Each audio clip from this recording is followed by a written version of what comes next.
Okay, we're gonna build this little 3-component set here. It mounts right here on the ZM-2 faceplate, and here's where it is. You see, it's easier to build this outside of the ZM-2. There's a lot more room to work. Plus, you're going to try and twist some leads together. It's just better to build that before you stick it in there.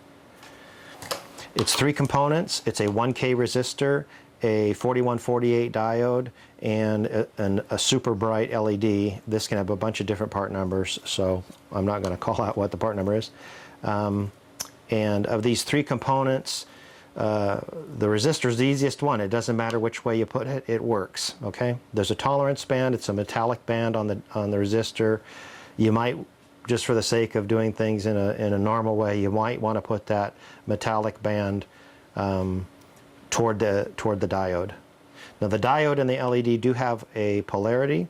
In the diode's case, it's a black band that goes toward the ground side or the outside. In the LED's case, there's a flat right here on the case of the LED, and the 2 leads on the LED, one is shorter than the other.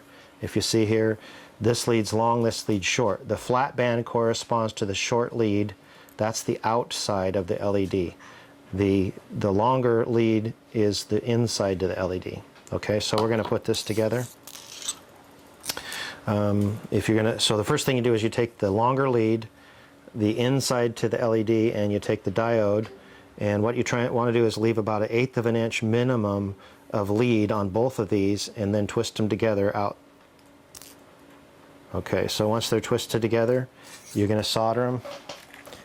Make sure you keep your solder tip clean. If you don't have a sponge, a regular household sponge will work. You want to get it pretty much clean. It wouldn't matter if there's a little bit of fresh solder on there. It does matter if there's a bunch of discoloration. It'll look similar to this color down here. That stuff you don't want in your solder joint. So keep your tip clean. Make sure you give time for the solder to wet out onto the part. And then after you do that, you want to leave 1/8 of an inch to 3/16 of an inch of lead after you're done. It's still hot. Okay, that's the first joint. So you have the dark band toward the LED connected to the long lead, and on the LED the flat is away from that connection. Okay, and then the resistor doesn't matter, but if I'm not in a super hurry, I'll put the gold band on the resistor toward the diode. So the same thing. Leave at least 1/8 of an inch right here. That allows you to move the component around later and not break it off at that joint. At least 1/8 of an inch, and then you're going to solder. Again, always clean your solder tip. Sponge. Okay. So that's soldered. We're going to come up, leave about 3/16 to 1/8 of an inch. That's the component.